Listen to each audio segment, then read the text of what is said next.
For a striking contrast in the appearance and behavior of particularly the women of today, we go now to Lee-on-Solent, Hampshire, where men and women of the Royal Navy undergo exhaustive training for survival in every possible circumstance. Let's go now with a couple of Wren officers to watch some of the aspects of training during a 5-day course. Approximately 70 miles from base, from now on they're on their own, with only emergency rations and their skill and ingenuity to see them through.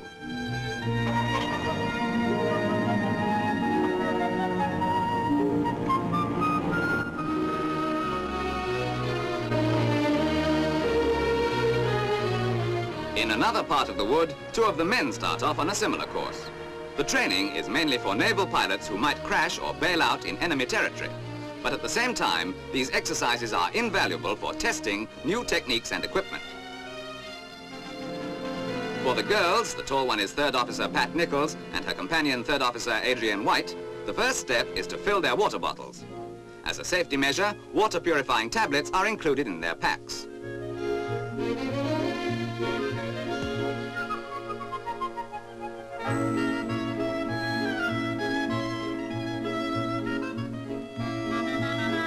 Meanwhile, the other team are making their way back, all the time taking care to avoid being discovered. A few glucose sweets are the only nourishment they have with them, so they're taught to live off the land. Apart from any vegetables they might be able to find, they learn to make use of wild growth such as fern roots, nettles, and dandelion leaves.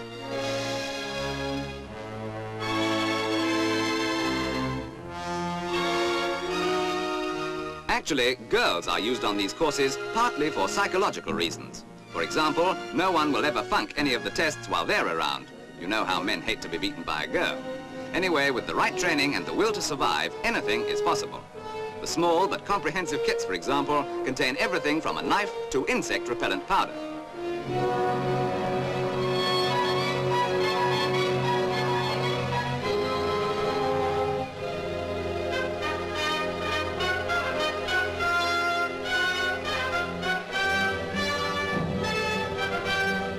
The most ingenious tricks of survival can be thrown away by carelessness when you think you're safe. Because of hazards like these, the trek back by compass is made partly at night, and personnel tackling the course have to take as many precautions as if they were on enemy territory.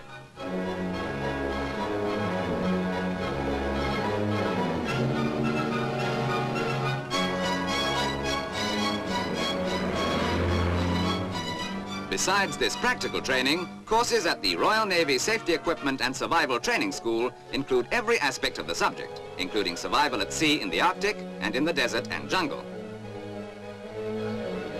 Here, by the way, Lieutenant Redmond lights a fire with matches from a watertight container.